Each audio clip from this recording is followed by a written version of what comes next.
தொடர்ந்து தங்கம் விலை உயர்ந்து வருகிறது. அதனால அதை வாங்குறவங்களுக்கு ஒரு பெரிய ஆர்வம், ஒரு பெரிய தூண்டுகோலாக உள்ளது. அதாவது வாங்குறவங்களுக்கு விலை ஏறுது, இன்னும் ஏறும் அப்படிங்கிறதுக்காக அவங்க அதை வாங்குறாங்க. ஸோ ஆர்வம் நிச்சயமா கூடியிருக்கு. ரெண்டாவதா இந்த விலை ஏறி இருக்கே, அவங்களுக்கு எப்படி இருக்கும், எப்படி வாங்குறாங்கிறது நீங்க கேட்குறீங்க. இப்போ வந்துட்டு 22 கேரட்டுக்கு பதிலாக 18 கேரட் தங்கம் வந்து நிறைய புழக்கத்துக்குள்ள வருது. நிறைய நிறுவனங்கள் வந்து விற்பனை செய்யுது. அதை வாங்கினீங்கன்னு சொன்னாவே ஏறக்குறைய ஒரு சவரனுக்கு ஒரு 13-14 ரூபா கம்மியாக கிடைக்கும். ஸோ 22 கேரட்டும் நீங்கள் வாங்கலாம். 22 கேரட்டுக்கு பதிலாக நீங்கள் 18 கேரட் வாங்கலாம். நல்லா இருக்கும், ஃபர்ஸ்ட் கிளாஸாக இருக்கும், ஃபினிஷிங் டாப் கிளாஸாக வரும்.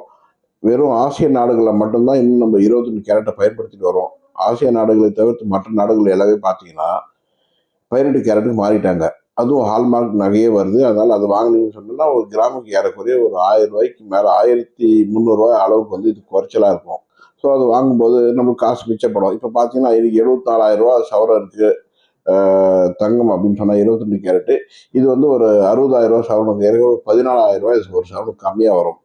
ஸோ நீங்கள் ஒரு 4 சவரம் 22 கேரட் வாங்குறதும் 5 சவரன் 18 கேரட் வாங்குறதும் ஒரே விலை தான் இருக்கும்.